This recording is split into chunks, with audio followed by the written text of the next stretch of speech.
Hello guys, ഇത് നമ്മുടെ Onam vlog day 1 ആണ് കേട്ടോ. ഇത് തിരുവോണത്തിൻ്റെ അന്നെടുത്ത വീഡിയോ ആണ്. തിരുവോണം നമ്മുടെ നാട്ടിലാണ് പ്ലാൻ ചെയ്തിരുന്നതെങ്കിലും അൺഫോർച്ചുനേറ്റ്ലി നമുക്ക് പെട്ടെന്ന് തന്നെ ടിക്കറ്റ് ഇട്ട് തരികയും ഉത്രാടത്തിനന്ന് രാത്രി തന്നെ അവിടെ നിന്ന് കച്ചയും കെട്ടി വന്നോളാൻ പറയുകയും ചെയ്തതുകൊണ്ട് നമ്മൾ തിരുവോണം നമ്മൾ UAE-ലാക്കി കേട്ടോ. അപ്പോൾ ഇത് നമ്മുടെ പുതിയ ഫ്ലാറ്റിൻ്റെ ഹൗസ് വാമിംഗ് അല്ല, കിച്ചൺ വാമിംഗ് ആണ്.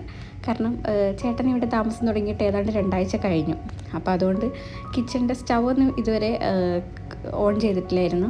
ഞാൻ വന്നിട്ടേ ചെയ്യുള്ളൂ എന്നുള്ള ഒരു ഇതിൽ നിന്നതാണ് കേട്ടോ. നമ്മളെ ഫസ്റ്റ് ഓണമാണ്, ബേബി വന്നിട്ടുള്ളത് നമ്മുടെ ഫസ്റ്റ് ഓണമാണ്. അങ്ങനെ ഇന്നലെ രാത്രിയാണ് നമ്മൾ നാട്ടിൽ നിന്ന് വന്നത്. ഇന്ന് വെളുപ്പിനാണ് എത്തിയത് കേട്ടോ. എല്ലാം സടപടേന്നായിരുന്നു. 7 മണിക്കാണ് നമുക്ക് ടിക്കറ്റ് ഒക്കെ ഓക്കെ ആയത്. പിന്നെ എല്ലാം വളരെ പെട്ടെന്നായിരുന്നു. ഉപ്പിട്ടായില്ലേ, അതുകൊണ്ട് ആരോടും ഒന്നും പറയാനും ഒന്നും പറ്റിയില്ല. അപ്പൊ ഞാനിപ്പോ പച്ചടിക്ക് അരച്ചോണ്ടിരിക്കുകയാണ് ഗൈസ്. ഇവിടെ എല്ലാം ഒന്ന് സെറ്റായി വരുന്നതേ ഉള്ളൂ. നമ്മുടെ പുതിയ ഫ്ലാറ്റാണ്, നമ്മള് ഹോം ടൂർ ചെയ്യാൻ കേട്ടോ. പിന്നെ ഇപ്പൊ എല്ലാം നമ്മൾ അലങ്കോലമാക്കി എല്ലാം ഒരു അവിയൽ പരുവത്തി ഇട്ടേക്കാണ്.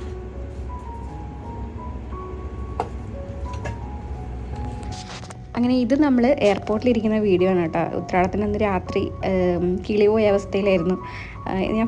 ഇത് അവിടുത്തെ ഫീഡിങ് റൂമാണ് കേട്ടോ. അവിടെ കുറേ ലോഷൻസും ഇതൊക്കെ വെച്ചിട്ടുണ്ട് ഹിമാലയയുടെ. പക്ഷേ അതെല്ലാം അവർ കവർ ചെയ്ത് വെച്ചേക്കാൻ നമുക്ക് എടുക്കാനൊന്നും പറ്റില്ല. ഒരു ബോഡി ലോഷൻ മാത്രം അവിടെ വെച്ചിട്ടുണ്ട്.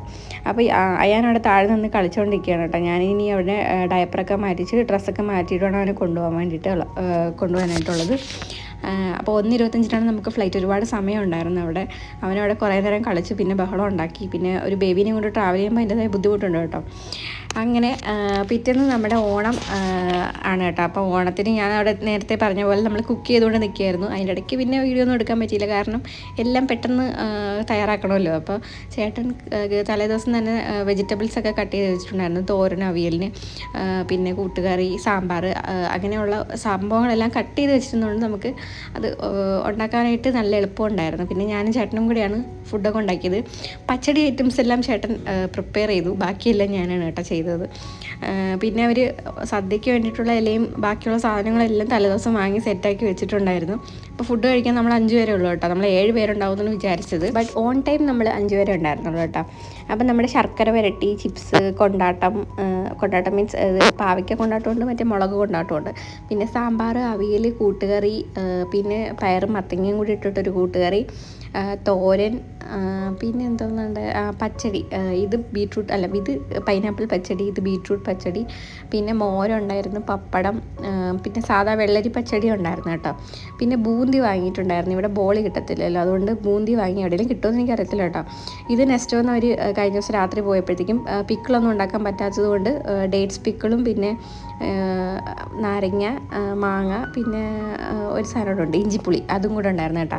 അപ്പോൾ 4 അച്ചാർ വാങ്ങിയിട്ടുണ്ടായിരുന്നു. പിന്നെ ഇത് മറ്റേ പാവയ്ക്ക കൊണ്ടാട്ടത്തിൻ്റെ ആണ് കേട്ടോ. അതും പാക്കറ്റ് വാങ്ങിയിട്ടുണ്ടായിരുന്നു. അപ്പോൾ അത് ഇനി ഇത്രയും സാധനങ്ങൾ വിളമ്പണം കേട്ടോ. പിന്നെ പായസം, ബ്രഹ്മസലി ഉണ്ടായിരുന്നു, പാലട ഉണ്ടായിരുന്നു കേട്ടോ.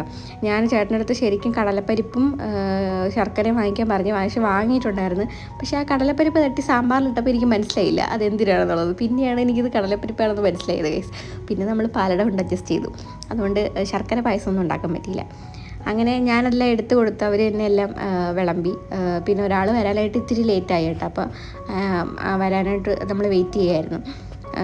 പിന്നെ താഴെ മാറ്റ് ഇട്ടേക്കുന്നുണ്ട്. നമ്മൾ അതിൻ്റെ മുകളിൽ മറ്റേ ഡിസ്പോസിബിൾ പേപ്പർ പിടിച്ചിട്ടുണ്ട്. അപ്പോൾ അതുകൊണ്ട് താഴെ പോയാലും സീനില്ല ഗൈസ്. അങ്ങനെ നമ്മളെല്ലാം സടപടേന്ന് വിളമ്പുമായിരുന്നു ഗൈസ്. കാരണം ഒരു 2 മണി ആയിട്ടുണ്ട്. നമ്മൾ പരിപാടികളൊക്കെ കഴിഞ്ഞപ്പോൾ ഏതാണ്ട് 1 മണി ആയപ്പോഴത്തേക്കും നമുക്ക് കുക്കിംഗ് ഒക്കെ കഴിഞ്ഞു.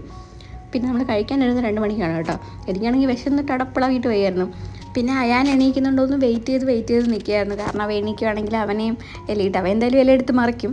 അപ്പോൾ അതുകൊണ്ട് 2 ഫോട്ടോ ഒക്കെ എടുത്തിട്ട് വെക്കാമെന്ന് വെച്ചപ്പോൾ അവൻ എണീറ്റില്ല. 2 മണി കഴിഞ്ഞിട്ടും അവൻ എണീറ്റില്ല. പിന്നെ ഒരാളും കൂടെ നമ്മൾ വെയിറ്റ് ചെയ്ത് നിന്ന ആളും കൂടെ വന്നപ്പോഴത്തേക്കും നമ്മൾ ഫുഡ് കഴിച്ചു കേട്ടോ. പിന്നെ അത് കഴിഞ്ഞ് വൈകുന്നേരം ആയപ്പോഴത്തേക്കും അയാൻ നല്ല ഉറക്കമായി. പിന്നെ രാത്രി കുറച്ച് പാർട്ടി പരിപാടികളൊക്കെ ഉണ്ടായിരുന്നു ഗൈസ്. അതിൻ്റെ വീഡിയോ ഒന്നും എടുക്കാൻ പറ്റിയില്ല ഗൈസ്. പിന്നെ പിറ്റേന്ന് രാവിലെ ചേട്ടന് ഡ്യൂട്ടി ഉണ്ടായിരുന്നു, അപ്പോൾ പോകാൻ വേണ്ടിയിട്ട് ബ്രേക്ക്ഫാസ്റ്റ് കഴിച്ചുകൊണ്ടിരിക്കുകയാണ്. അപ്പോൾ അമ്മ വൈകുന്നേരം വന്നിട്ടുണ്ടായിരുന്നു. അപ്പോൾ അമ്മയാണ് കിച്ചണിൽ കയറിയത്. ഇപ്പോൾ നോക്കും നിങ്ങളെന്താ ഇത് ഈ ആംഗിളിൽ കാണുന്നത് വിചാരിക്കത്തില്ലേ, ഞാൻ സ്റ്റാൻഡ് കൊണ്ട് നടക്കുകയാണ് കേസ്. കാരണം സ്റ്റാൻഡ് തറ വയ്ക്കുമ്പം അയാൻ വന്നത് മറിച്ചിടുന്നുണ്ട്. അങ്ങനെ അതും കൊണ്ട് നടക്കുകയായിരുന്നു. ഞാൻ വീഡിയോ എടുക്കാൻ വേണ്ടിയിട്ട് അങ്ങോട്ടും ഇങ്ങോട്ടും നടക്കുന്നുണ്ടായിരുന്നു. അമ്മ അവിടെ ദോശയും സാമ്പാറും ഉണ്ടാക്കി. അങ്ങനെ ചേട്ടന് ഞാൻ ദോശയും കൂടെ എടുക്കാൻ വേണ്ടിയിട്ട് കിച്ചണിലോട്ട് വന്നതാണ്. നമ്മുടെ കിച്ചണൊക്കെ അലങ്കോലമായിട്ട് കിടക്കുകയാണ് കേസ്. കാരണം ഇന്നലത്തെ പാത്രങ്ങൾ ബാക്കിയുള്ള സംഭവങ്ങളൊക്കെ അവിടെ കാണും. പിന്നെ ബാക്കി പായസം പരിപ്പ് എല്ലാം ബാക്കി ഉണ്ടായിരുന്നു കേസ്. കുറേയൊക്കെ നമ്മൾ ചീത്താവാത്തതൊക്കെ എടുത്ത് ബാക്കി ഫ്രിഡ്ജിലൊന്നും വെക്കാനൊന്നും പറ്റിയില്ല. Fridge already ഫുള്ളായിരുന്നു. പറ്റുന്നതൊക്കെ നമ്മളെടുത്ത് വെച്ചിട്ട് ബാക്കിയൊക്കെ വെളിയിൽ തന്നെയാണ് വെച്ചിരുന്നത്. പച്ചടിയൊക്കെ നമുക്ക് സൂക്ഷിച്ച് വെക്കാൻ പറ്റുമല്ലോ, അതുകൊണ്ട് ഒരു 3-4 ദിവസമൊക്കെ നമുക്ക് പച്ചടിയൊക്കെ വെക്കാം. പിന്നെ അവിയലും പരിപ്പും ഒക്കെ ചീത്തയായിട്ടുണ്ടായിരുന്നു കേസ്. അതുകൊണ്ട് അതൊക്കെ എടുത്ത് കളഞ്ഞു. അപ്പോൾ ചേട്ടൻ പോകാനുള്ള ധൃതിയിലായിരുന്നു കേട്ടോ. അങ്ങനെ പാല് തീർന്നായിരുന്നു. അങ്ങനെ നമ്മൾ കട്ടനാണ് രാവിലെ ഇട്ടത്. അങ്ങനെ അമ്മ അവിടെ കുക്കിംഗ് പരിപാടികൾ നടന്നുകൂടി. ഇന്നങ്ങനെ ഒരുപാട് വലിയതായിട്ട് കുക്കൊന്നും ചെയ്യേണ്ടായിരുന്നു, കാരണം നമുക്ക് ഓൾറെഡി ഫുഡെല്ലാം ഉണ്ടല്ലോ, ഇന്നലത്തെ ഫുഡ്. പിന്നെ ഇന്നലെ രാത്രിയത്തെ പരിപാടി എന്ന് പറഞ്ഞാൽ നമ്മുടെ നാട്ടിൽ നിന്ന് കൊണ്ടുവന്ന ലഗേജ് പെട്ടികളെല്ലാം കട്ടിലിനകത്ത് വാരിയിട്ട് ഫുള്ള് അലമ്പായിട്ട് കിടക്കുകയായിരുന്നു. അങ്ങനെ അതൊക്കെ ക്ലീൻ ചെയ്യാനുണ്ടായിരുന്നു. അപ്പോൾ ഞാനതൊക്കെ വൃത്തിയാക്കിയിട്ട് രാത്രി ഏതാണ്ട് ഒരു 12 മണിയൊക്കെ ആയെന്ന് തോന്നുന്നു ഉറങ്ങിയപ്പം. പിന്നെ 1 മണി വരെ 1:30 വരെ ചേട്ടൻ്റെ കസിൻസൊക്കെ ഉണ്ടായിരുന്നു ഇവിടെ. അങ്ങനെ പിന്നെ അവർ പോയത് അറിഞ്ഞില്ല, കാരണം ഞാൻ ഫുഡ് കഴിച്ചിട്ട് ഞാൻ പോയി കിടന്നു. എനിക്ക് യാത്രാ ക്ഷീണം എല്ലാം കൂടെ ഉണ്ടായിരുന്നുണ്ട്. ഞാൻ പെട്ടെന്ന് ഉറങ്ങിപ്പോയി. അങ്ങനെ അവർ പിന്നെ രാത്രിയാണ് കേട്ടോ പോയത്. ഇപ്പോൾ പോയതെന്ന് അറിയാമോ. പിന്നെ രാവിലെ എണീറ്റപ്പോഴേക്കും ചേട്ടനാണ് പറഞ്ഞത് 1:30 ആയപ്പോഴത്തേക്കാണ് പോയത്. പിന്നെ ഇതാണ് കേട്ടോ നമ്മുടെ ബാൽക്കണി. ഒരുപാട് വലിയ സ്പേസൊന്നുമില്ല, ചെറിയ നമുക്ക് ക്ലോത്തൊക്കെ ഉണക്കാൻ പറ്റിയ ചെറിയ സ്പേസാണുള്ളത് കേട്ടോ. അപ്പോൾ അതൊക്കെ ഇങ്ങനെ അലമ്പാക്കി ഇട്ടേക്കാണ്. പിന്നെ ബീബുവിന് ഞാൻ ഫുഡ് കൊടുക്കാനായിട്ട് എടുത്തുകൊണ്ട് പോവുകയാണ് കേട്ടോ. അവനൊന്നും കഴിക്കുന്നുണ്ടായിരുന്നില്ല. പിന്നെ കുറച്ച് ഇരുത്തി കിടത്തിയൊക്കെ കൊടുത്തൊക്കെ നോക്കി, പക്ഷേ ആൾ കഴിക്കുന്നില്ലായിരുന്നു കേട്ടോ. പിന്നെ ഉച്ചയ്ക്ക് അവനെ ഉറക്കി കിടത്തിയിട്ടാണ് ബാക്കി പരിപാടികളൊക്കെ ചെയ്തത്. എനിക്ക് കിച്ചൺ ക്ലീനിങ് ഒക്കെ ഉണ്ടായിരുന്നു കേട്ടോ. എല്ലാം നമ്മുടെ ഒരു വിധത്തിന് അറേഞ്ച് ചെയ്ത് വെക്കണമല്ലോ. അപ്പോൾ എനിക്ക് പെട്ടെന്ന് എടുക്കാൻ പറ്റുന്ന സാധനങ്ങൾ എനിക്ക് കയ്യെത്തുന്ന രീതിയിലേ വെക്കാൻ പറ്റത്തുള്ളൂ. ഞാനിപ്പോൾ നിൽക്കുന്നത് സ്റ്റൂളിൻ്റെ മുകളിലാണ് കേട്ടോ, കാരണം എനിക്ക് എത്തുന്നുണ്ടായിരുന്നില്ല.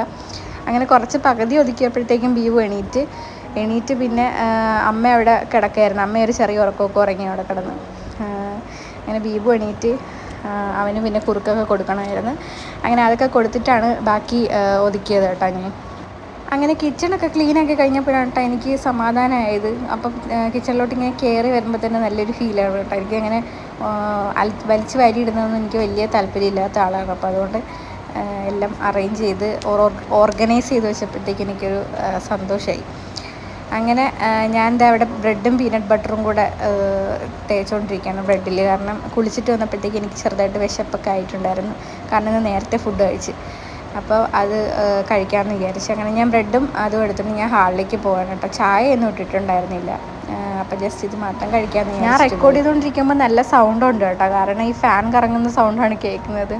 ഫാൻ ഓഫ് ചെയ്തിട്ട് ഇരിക്കാൻ പറ്റത്തില്ല ഗൈസ്, നല്ല ചൂടാണ്. നമ്മൾ AC ടെമ്പറേച്ചർ കുറച്ചിട്ടിട്ട് ഫാനും കൂടി ഇട്ടിട്ടാണ് ഇരിക്കുന്നത്. അപ്പോൾ ഇപ്പോൾ നല്ല പുറത്ത് നല്ല ചൂടാണല്ലോ, അപ്പോൾ അതുകൊണ്ട് ഫാനിൻ്റെ ഫാൻ കൂട്ടി വെച്ചേക്കുന്നതാണ്. അപ്പോൾ അതിൻ്റെ സൗണ്ടാണ് ഇങ്ങനെ കേട്ടോണ്ടിരിക്കുന്നത്. അങ്ങനെ ഞാൻ ബ്രെഡും എടുത്തുകൊണ്ട് ഹാളിൽ പോയി. പിന്നെ കുറച്ച് നേരം അവിടെ പോയിരുന്ന് ബീവു ഉറങ്ങുന്ന സമയത്ത് ഒന്ന് റിലാക്സ് ചെയ്യാമെന്ന് വിചാരിച്ചിട്ട് അവിടെ പോയിരുന്ന്. പിന്നെ നമ്മുടെ റൂമിൻ്റെ ഫർണിച്ചറൊക്കെ കുറച്ച് ഫർണിച്ചർ ഇവിടെ നേരത്തെ ഉണ്ടായിരുന്ന ആൾക്കാരുടെതാണ്. അപ്പോൾ അവിടെ നമ്മൾ വാങ്ങിച്ചതാണ്. പിന്നെ കുറച്ചൊക്കെ അല്ലാതെയൊക്കെ നമ്മൾ വാങ്ങിച്ചതാണ്. പിന്നെ ഫിഷ് ടാങ്കൊക്കെ ചേട്ടൻ്റെ സെറ്റപ്പാണ് കേട്ടോ. ഒരിടത്ത് വെള്ളം നിറച്ചിട്ടിട്ടുണ്ട്, മറ്റേത് കുറച്ച് ലീക്കുണ്ട്, അപ്പോൾ അത് മാറ്റാനുണ്ട് കേട്ടോ. പിന്നെ ബീബുദേ നല്ല ഉറക്കമാണ് കേട്ടോ അവിടെ കിടന്ന്. കട്ടിലാണ് കിടത്തിയേക്കുന്നത്, അപ്പോൾ അതുകൊണ്ട് ഇടയ്ക്കിടയ്ക്ക് ഇങ്ങനെ വന്ന് നോക്കിയിട്ട് പോകും. പിന്നെ ഇത്രയും ക്ലോത്ത്സ് മടക്കാനുണ്ട് ഗൈസ്. അപ്പോൾ ഇനി അതൊക്കെ മടക്കണം. ബീബു എണീക്കുന്നതിന് മുമ്പ് എന്തെങ്കിലും ഫുഡൊക്കെ കഴിക്കാനുണ്ടാക്കണം. അങ്ങനെയുള്ള കുട്ടി പരിപാടീസൊക്കെ ഉണ്ട്. പിന്നെ ഈ ലൈറ്റ്സൊക്കെ ഞാൻ അറേഞ്ച് ചെയ്തതാണ് ഗൈസ്. ഇത് നമ്മുടെ പഴയ റൂമിലെ ലൈറ്റായിരുന്നു, അത് പൊടി തട്ടിയെടുത്ത് ഞാൻ എൻ്റെ മണ്ടി തൂക്കിയിട്ടു. പിന്നെ എൻ്റെ കാർക്കൂന്തൽ ഇത് വളർന്നിട്ടുണ്ട്. നമ്മുടെ പഴയ ആ ഒരു സ്മൂത്തനിങ് ചെയ്ത ഹെയറിൻ്റേത് എൻ്റെ പഴയ ഹെയറായിട്ട് വരുന്നുണ്ട്. ഇങ്ങനെ തുമ്പിങ്ങനെ കട്ട് ചെയ്ത് കൊടുക്കുന്നുണ്ട് കേട്ടോ. അപ്പോൾ അത്രേ ഉള്ളൂ ഗൈസ്. വീഡിയോ നിങ്ങൾക്ക് ഇഷ്ടമായെന്ന് വിചാരിക്കുന്നു. Tata bye bye, see U.